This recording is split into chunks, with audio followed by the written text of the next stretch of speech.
हाय मेरी बच्ची आ गई। मैं तो फिक्र से ही मर गई थी मेरी बेटी। हाय खुश आमदीद मेरी जान।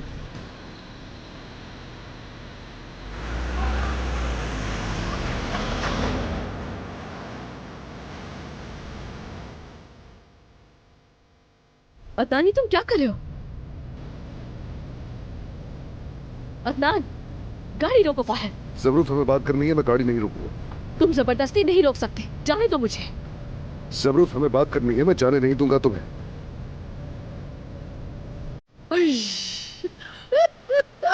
क्या जबरदस्त दामाद है मेरा। दोनों कितने प्यारे हैं। देखो जरा इसका चेहरा कैसे मुंह उतर गया है बेचारी का।